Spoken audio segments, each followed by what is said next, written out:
Today I'm speaking to the CEO of Sprott Asset Management, a global leader in precious metals and energy transition materials. Welcome, John. It's great to have you on the show. Thank you very much for having me. Great to be here in London. Great, yeah. How are things? It's been great. I mean, I've been first time back in London for a number of years, and it's great to finally meet people face to face again after a hiatus. So it's great to be back on the road. Yeah, and you back in the office, back in the US? Yeah, slowly getting back. You know, we've been a little slower, I'd say, than most other big cities, but I think we're finally getting there, and I think this spring, summer, we should be back in full force. Perfect. Okay, well, I want to start with the focus of today's interview. Why are energy transition materials now one of the most compelling investment opportunities for investors right now? Yeah, I mean, there are, I think, two really big themes going on right now. A year and a half ago, when we started talking to people about this thematic, it was really what was coming out of COP26. Yep. There was finally acknowledgement that things needed to be done, things needed to be accelerated. The U.S. returning into the Paris Climate Agreement was a really big, not just symbolic, but I think a real meaningful step to show the world that there was alignment across many countries to hit net zero. So energy transition is really about decarbonization of our economies, and that means the way we live, the way our businesses operate, everything from transportation to industrial processes to energy production. And then obviously in the last year or so, the other big wake-up call we've had has been around energy security. And talking to investors in Europe the last year, you guys really felt the brunt of this. Yeah. You know, in North America, where I live, we're very energy rich. We have lots of secure supplies of fossil fuels and other commodities, but you guys really felt the brunt of what happens to your power system when the price of something spikes because there's a shortage, and how that trickles down to the average consumer. You're someone running a energy intense business. It's quite profound, and I think that was a real wake up call for a lot of politicians to finally acknowledge that now they have a double challenge, which is energy transition at the same time trying to figure out how to secure energy.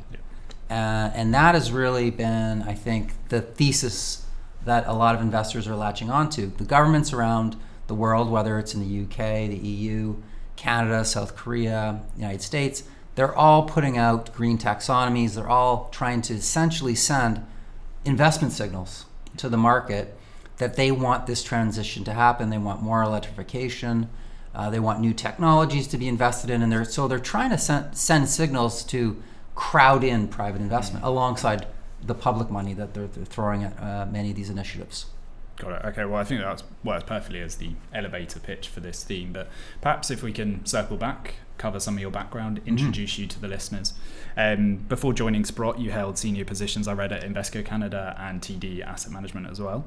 Perhaps you can just reflect on those experiences and give us an idea about how those earlier experiences formed your investment approach in your current position. Yeah, sure, that's great. I don't get to think and reflect about the past too much just because of my day-to-day job. I just think about today and tomorrow.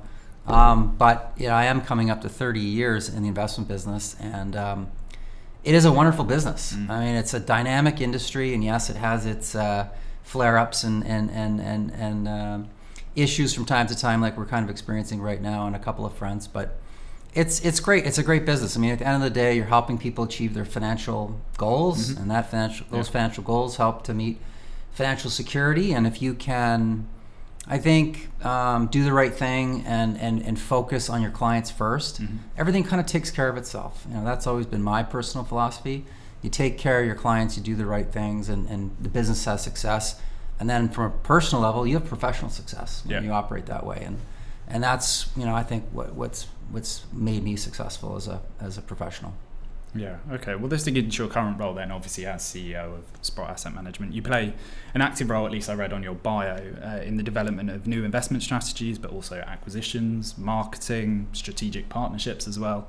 So from the huge number of projects you've been involved in since you joined, I think back in 2017, perhaps you can give us a few highlights.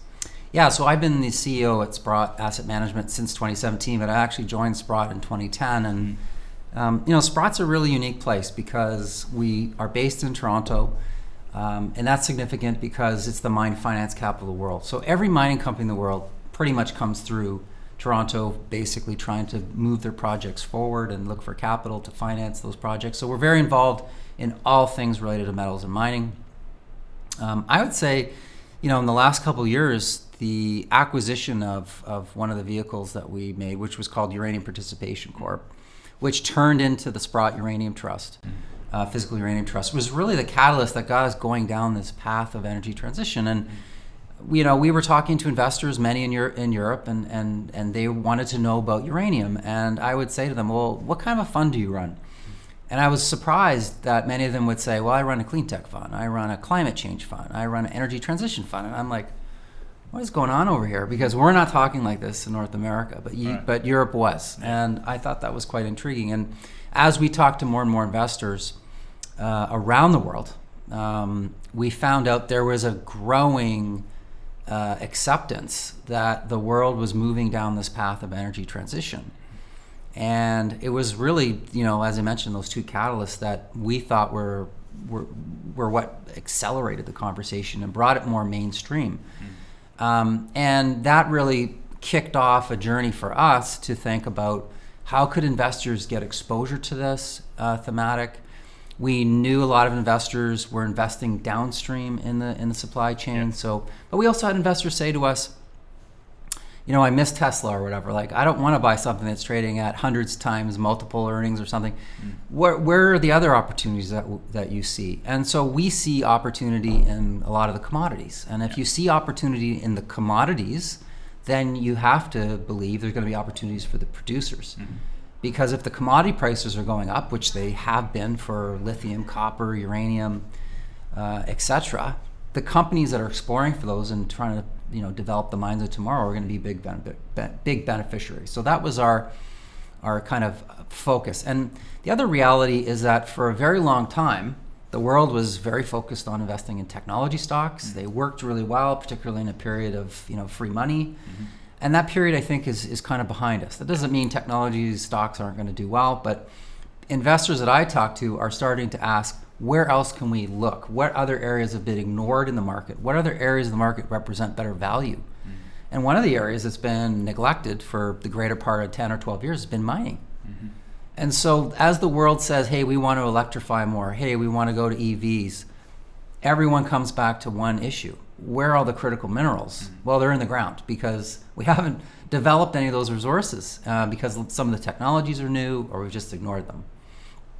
And so what's happening now is you've got, the UK government, the EU government, the US, basically almost in like an arms race where they're all trying to compete against each other for my package is better than your package to incent, a new gigafactory being built or, new manufacturing being built. So you see Volkswagen saying, we're going to build a new car plant in Ontario, where I live in Canada, because they're throwing incentives at us. And plus Canada has a lot of these resources that we need to build the cars and to build the battery cells.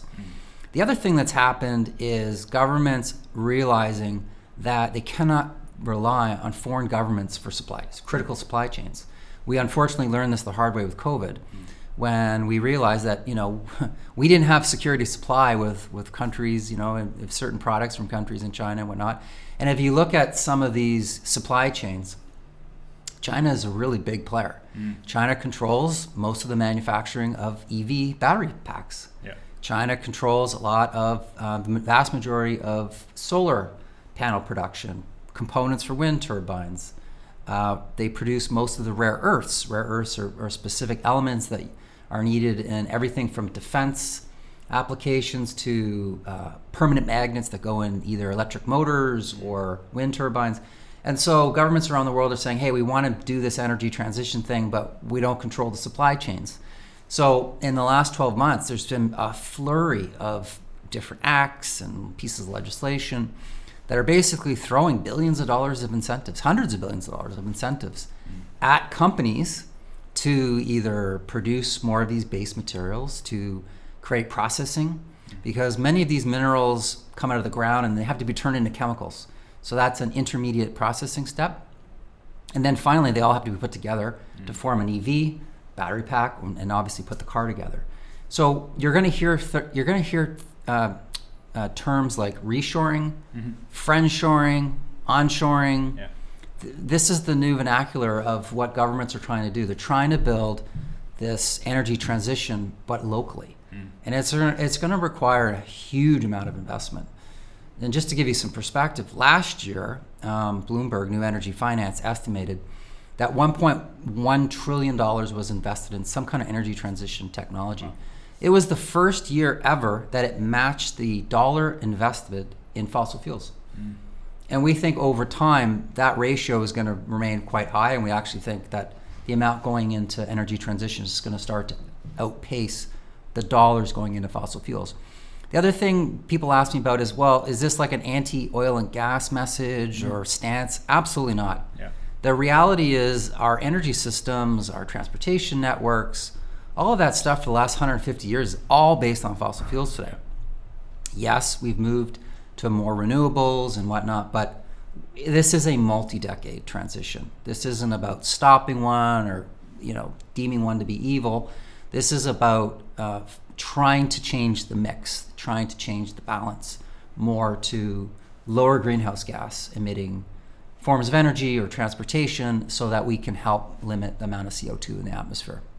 Yeah, fascinating. Well, I think you've done a fantastic job of outlining the investment case for this theme. There's a few points I want to dig into, but before we do, perhaps we can take a step back and look at Sprott's investment philosophy and your overall approach, because I think there's some interesting points, particularly about how you're differentiated versus some other thematic ETF peers as well. So firstly, you were founded by Eric Sprott in 1981, a champion of precious metals investing, of course. Sprott is known for its focus on precious metals as a result, and energy transition investments now as well. But do you believe that narrower focus, I suppose, gives you an edge versus other thematic ETF providers in this space? Yeah, absolutely. Metals and mining is very technical. Yeah. I often will do presentations for institutional investors, and it's like part chemistry class, part physics class. Yeah. We're really into some technical stuff in terms of like how energy is produced and what minerals you need to store it and all this kind of stuff. And I think it's a really strong advantage that we have, that because we only do metals and mining, it gives us a lot of insight. The other thing we do is we do everything from physical commodity funds, as you mentioned, to passive strategies, to active strategies. So when we're designing our passive strategies, we're often using all the learnings and intelligence and subject matter expertise from the people doing active work in the area, as well as what we learned by actually buying and stockpiling different commodities. So I think that ecosystem that we live in is very valuable. We often will look at some competitor ETFs and have to chuckle, quite honestly, because you'll look at some like green metals ETF, and I'll look at the holdings and say, why is there a gold company with oil and gas royalties in that particular fund? That makes no sense to us whatsoever. No. But I see why that happens, because you go to an index provider and you say, can you build me this thing? And nobody really peels back the cover and say, well, what does that company really do? And that's where I think that's where we've come in with these particular ETFs. We've tried to really focus on pure play exposure, and that's been a process. It's a lot of work. And what we do is we basically try to identify companies that we think are involved in energy transition, but then actually peel back the cover and say, okay, how are they involved? And what other exposures do they provide? So people might look at our ETFs and say, well, why don't you have Vale in there, or why don't you have Glencore in there? Why don't you have Rio Tinto in there? The reason is not because we're making a call on those companies or we think they're not world-class companies. The reality is they have most of their businesses involved in things that we don't think are critical. Are they important? Sure. But iron ore is not going to be as critical as lithium for the transition. Or a company still might have legacy exposure to coal. Well, this is, coal is the opposite of what we're trying to achieve here. So we'll exclude those companies, even though they might be really big market cap companies. So we're trying to focus on the companies that are either have revenues and or assets tied very specifically to the critical minerals that we think are going to be the biggest beneficiaries of the transition. So that's everything from, we like to think of it in 3 different stages. So how do you produce energy in a clean way? Well, you can produce solar, you can produce wind, you can have nuclear energy that we believe should be part of the sustainable approach. You can produce geothermal, hydroelectric. What are all the key minerals you need for that? Well, the 2 that really jump out at us are things like uranium and silver. Silver is a key element in solar panels. Most people have no idea, but about 10% of all the silver produced every year goes into solar panels. Oh, wow. So we focus on, what are the minerals for energy generation? Then you go to transmission. How does energy move around? Well, it moves mostly on copper. Mm-hmm. Copper lines, transmission lines, copper cabling, copper foil. So copper, we think, is going to be a big beneficiary for transmission. And then finally, energy storage. So what does that mean? That's just another way of saying batteries. Mm-hmm. So batteries obviously come in two forms, small and large. Electric vehicles are going to be the primary driver. Mm-hmm. 1 in 7 cars last year sold globally, new cars, had some kind of electric element to it, either fully electric or plug-in, which is the most we've ever seen. Yeah.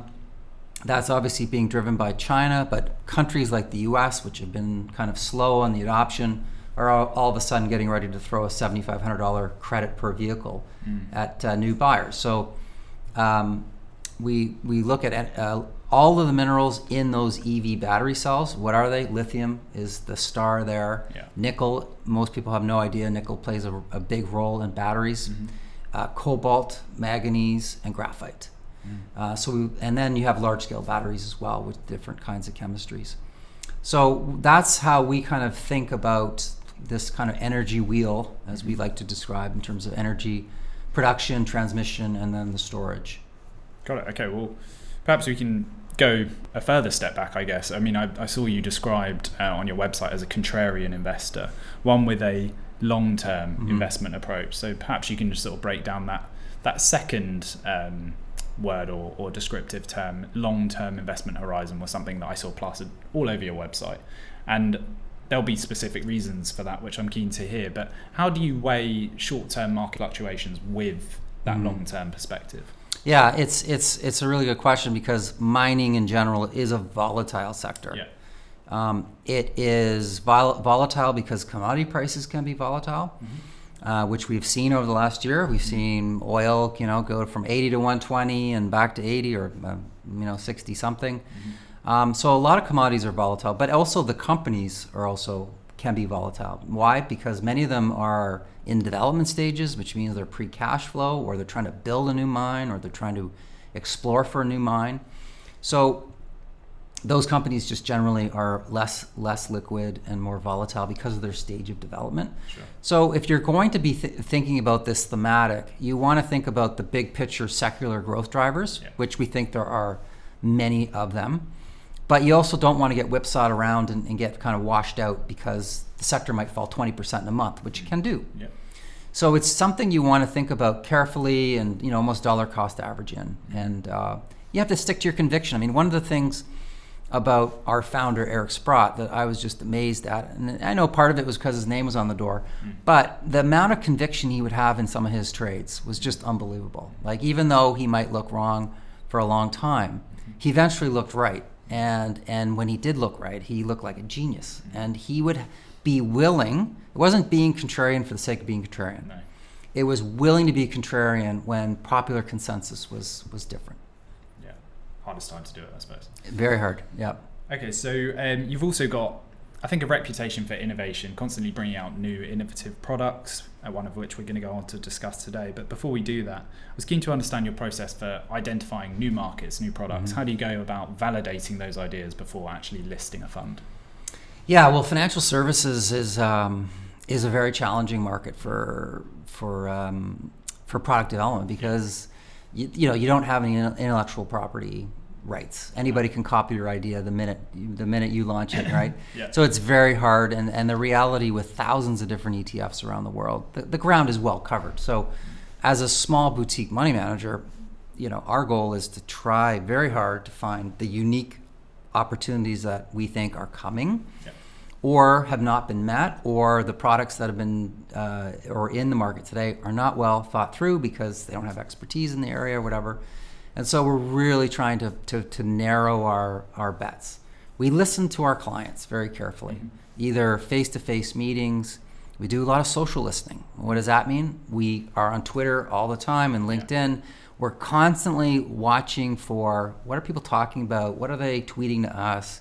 And this is important. This has become more important, as you know, than ever. I mean, we think of investors on Twitter as a giant institutional investor.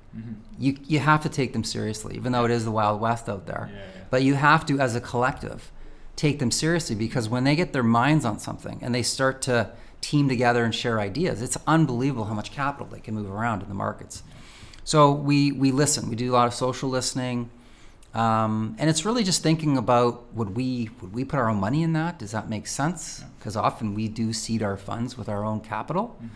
And it's not easy to find $10 million to put into a new fund to get it off the ground. So we have to think it's right for our clients. We have to think it's right for our own capital and shareholders. And we want to stay committed to it long term. Yeah, absolutely. All right, well, let's move on to the investment case for energy transition materials. We've covered a lot of it already, but firstly, can you just outline for us what are the natural materials that are essential for this global energy transition? We've covered a few of them, but let's get the full list. Yeah, there are a lot of different minerals, and everybody defines it differently. You hear the term critical minerals, strategic minerals, future metals, future minerals. There's all kinds of terms. Every country and region has a different list. They actually have an official critical minerals list. So the EU will have one, the US Geological Survey will have one. And these are the minerals that they deem to be important for different strategic reasons or whatever. But going back to energy transition, there are a number that are critical. I think the world has really become focused on lithium. Why? Because every battery chemistry contains lithium. Doesn't matter if you have lithium phosphate iron batteries in China or lithium manganese cobalt-based batteries in the UK. Lithium is the common element everywhere. And prior to EVs, lithium was really not used for much of anything, like ceramics and some other odd uses. And all of a sudden, the world needs lithium. It's concentrated in only a few parts of the world. And it's concentrated in a few parts of the world because it all comes from volcanoes. I don't know if you knew that. It all comes from material that came out of volcanoes millions of years ago. And so you need to find parts of the Earth's crust that are really old. So where is that? Well, in the Andes. So you have the lithium triangle between Argentina, Chile, Bolivia. But you also find a lot in places like Canada and Australia in hard rock versus brines. So not everyone is blessed with endowments of lithium. So, for example, in Europe, there's not a lot of lithium here. And so everyone is racing around trying to form partnerships with, Canadian mining companies and Australian mining companies. And the US government is literally loaning hundreds of millions of dollars out to lithium companies to incentivize them to build new lithium mines in Nevada, where there are lithium deposits. So lithium is a really big part of the story. The price of lithium went up exponentially the last 2 years. So it has corrected in the last couple of months, but it was the best performing commodity in the world because there was a shortage. As people were buying EVs, all of a sudden it's like, hey, where's the lithium? Well, we don't have any. And the reality is there's a timing mismatch. And what I mean by that is, let's say I'm Volkswagen and I want to build a new EV plant. It might take me 5 years to build the thing, start to finish. If I want to build a new lithium mine, it's 8 to 15 years. So, we can build all the car companies we want, but where are the raw materials to actually build the batteries? This is the issue. So there's a bit of a race going on right now. And it is, it's also created some trade friction because the US is throwing out much more attractive incentives to OEMs to build capacity in the United States. And so, the European Union is scrambling around saying, okay, we'll upsize our package because we don't want everybody to go there. So lithium is a really a critical mineral. Class 1 nickel. So there's a lot of nickel in the world, but there's two kinds of nickel. There's kind of low-grade nickel, essentially, that is used primarily for making stainless steel. And then there's very high purity nickel, which comes from Canada and Finland and Madagascar. And it's used for the battery cells, high energy density. Cobalt is another key element. Most people think of cobalt and unfortunately think about some of the horrendous kind of working conditions amongst artisanal mining in the DRC. But there are mechanical, fully industrialized mines as well that produce cobalt. Cobalt's important because if you try to eliminate it out of your battery pack, you basically lose a lot of thermal stability, which means the chance of your battery catching on fire goes up. So cobalt is another key mineral in Western batteries. Graphite is another key element. It's one of the largest components of the car. Manganese is another element, more plentiful, so people don't think of that as being as critical. But lithium, nickel, cobalt, and graphite are kind of the key ones there. Sure. And copper, copper is obviously a very well-known, wide application. But where we produce copper today, a lot of those mines in Chile are coming to points in their lives where the ore grades are falling. So it's harder and harder to find, extract it out of the earth. So it takes more time. There are water challenges in some of these areas as well. So copper we need a whole lot more of. And if you look at all these different, research and consulting houses, when they forecast out, different scenarios of EV adoption and all these different stated pledges and whatnot from governments, you look at the numbers and it's staggering. Like the amount of additional copper we need from 2020 production goes up, anywhere from 200 to 500%. Lithium is in the thousands of percent in terms of increased production. And so all of that future demand is going to basically incentivize a lot of lithium production, which is happening right now. And companies around the world are finally able to raise capital because these are capital-intensive industries and they take a long time to build. So if capital is coming into a sector, it's thriving. When capital is not coming into a sector like it did for a lot of the bear market we saw in many commodities, it basically shrinks. And so we've essentially starved a lot of these industries, or the industries didn't exist because we didn't have these technologies.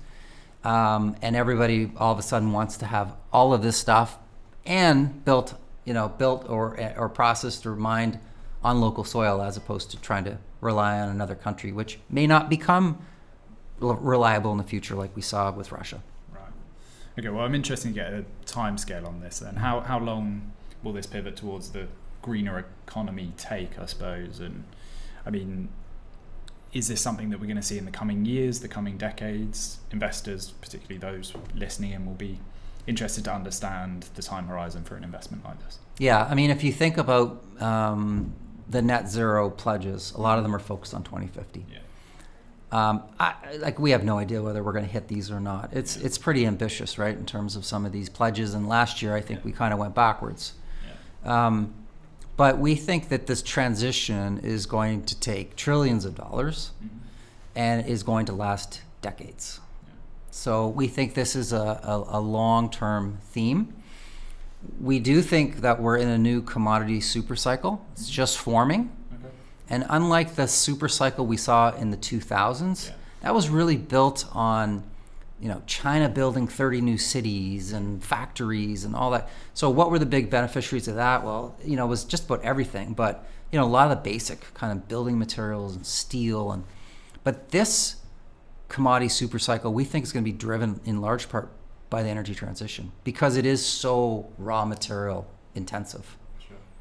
And so that's why we think it's a long-term secular theme. Yes, it will be bumpy as we go, obviously. But we think it's a really interesting long-term theme that's just starting to play out. Great. All right. Perfect segue then to start talking about this ETF specifically. So it's the Sprott Energy Transition Materials ETF, ticker SETM. Firstly, I was keen to understand why the fund doesn't offer direct exposure to the minerals themselves as opposed to, obviously, stock exposure, which is what the current fund offers. Did you consider even a multi-asset solution, perhaps? Yes, we definitely did, and we love physical commodities at Sprott. So if we can put those inside of a vehicle, we're absolutely open-minded to that, and we would love to. We just don't have the vehicles today, sure. But we're working on them, so they may appear at some point in the future. But yeah, we think it's important to have some direct exposure to commodities, and if you can't get it, unfortunately, the producers and the developers is your next best option. Yeah, absolutely. Okay, secondly then, do you think about the underlying exposure that you've got to each of the minerals in the fund itself? Are you trying to diversify across all of them at any given time, or do you let that play out organically? Yeah, so we wanted to have broad diversification. I think one of the things for investors is that this is very technical. It's kind of complicated. How am I going to follow all these different markets and commodities? And so this particular ETF is kind of like your one-stop shop. You can get a little bit of exposure, and there are caps. So we're capping each of the metals at 25%, so that we ensure that one doesn't kind of race away and it becomes kind of a de facto lithium fund. So what you'll see right now is it has about 25% exposure to lithium companies, 25% to copper companies. Those are always going to be, I think, the larger weights. Then you've got smaller weights that are focused on nickel, rare earths.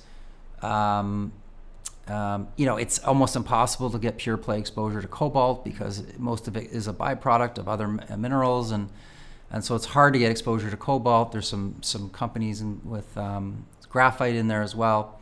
So you're getting a bit of exposure to all the funds. This particular fund does not have any uranium mining exposure in it. We specifically, for the European market, opted to exclude it. And if somebody is interested in that, we obviously have a fund a la carte that they can choose to purchase as well. Yeah, got it. Okay, we've already touched on this, but let's dig into the security selection process. I mean, how do you go about identifying the pool of companies that are kind of worthy of inclusion in this fund? Is there a particular criteria that they need to meet? Yeah, sure. So we started the process by going through 90,000 publicly traded securities. Wow. And from that, we came up with about 790 that we thought had something to do with energy transition materials. Sure.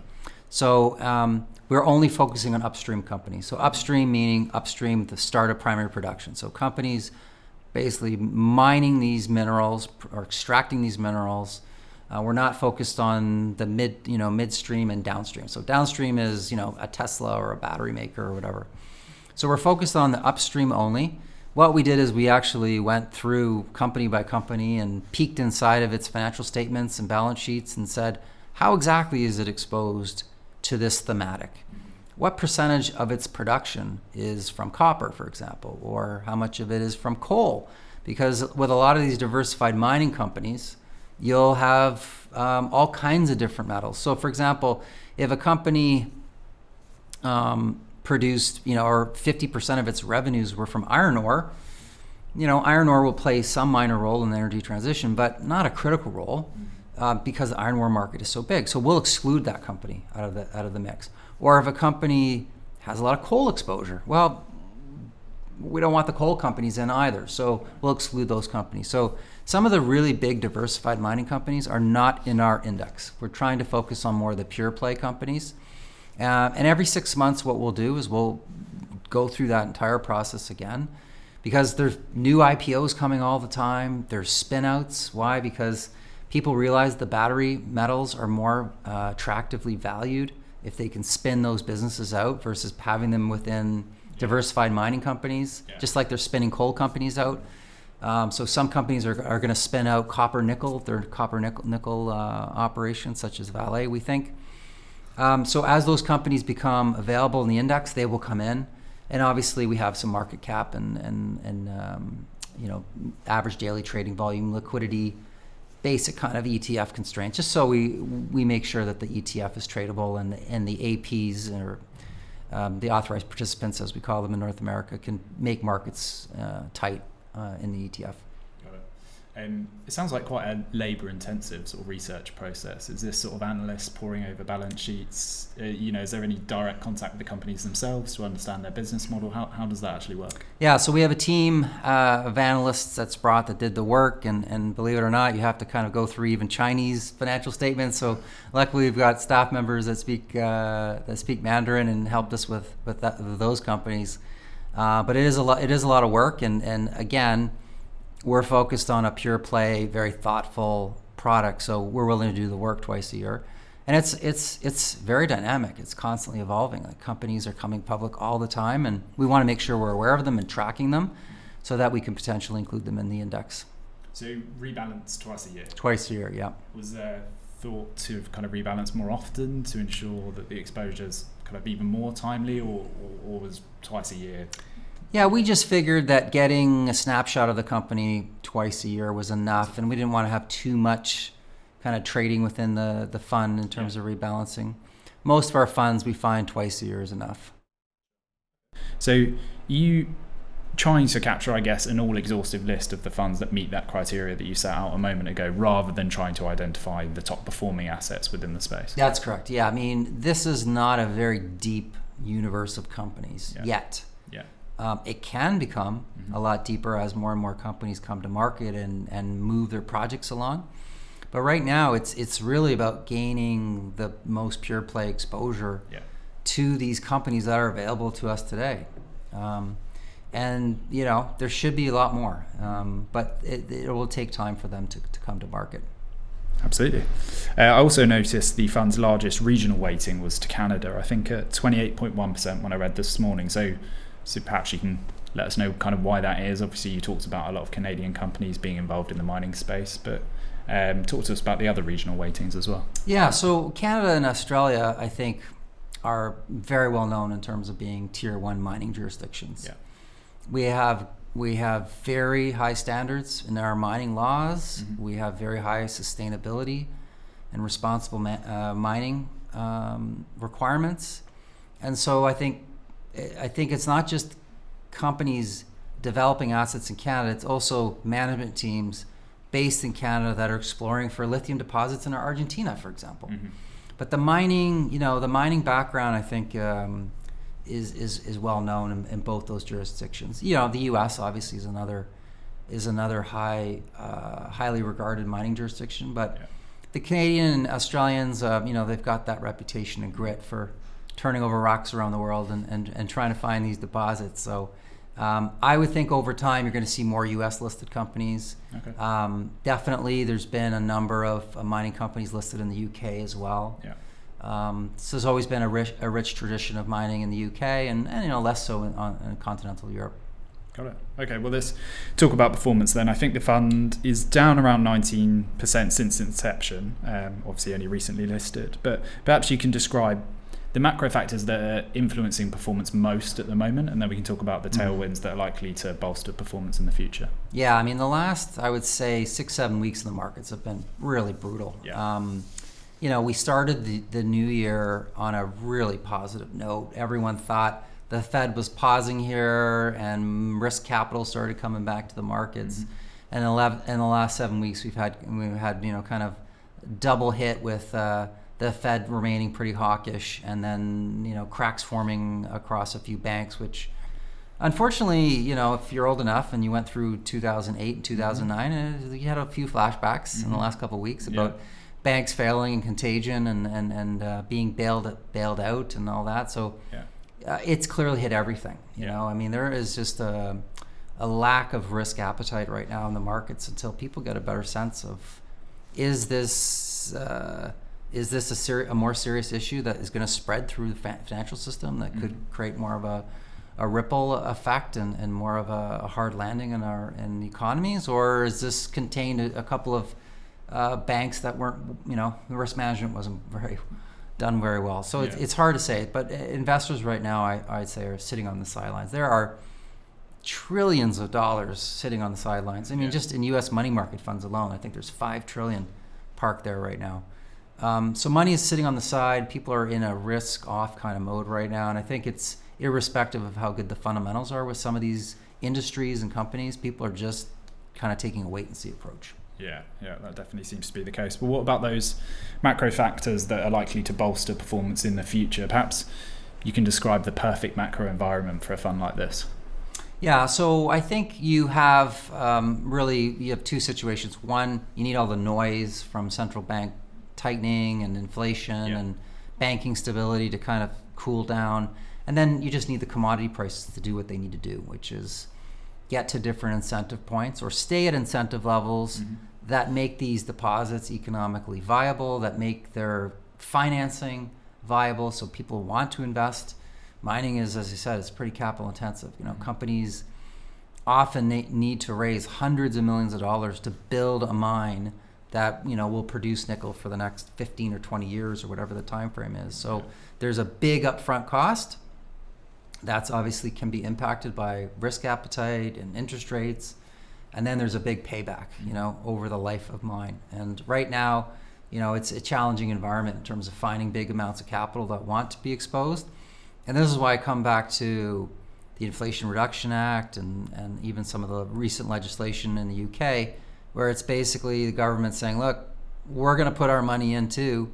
So, we'll de-risk this. We'll de-risk these projects for you, which means we're going to support your return, your future expected returns, because we're going to loan this company the money, or we're going to give them all these tax incentives, or whatever carrots they're throwing at people these days. And I think that's important because mining is a risky sector. And if governments acknowledge, this issue and are willing to help subsidize it, it has a better chance of success. Got it. Okay, well, I want to finish the interview by looking ahead and understanding kind of what's next for Sprott Asset Management. So what other themes are interesting Sprott at the moment? Are we likely to see any new funds in the short to medium term? Or talk to us potentially about some trends that most interest you. Yeah, so I think the decarbonization, energy transition theme is not going away. Sure. So we're constantly thinking about new technologies. What other technologies do we think the world can commercialize and deploy at scale to help with the transition?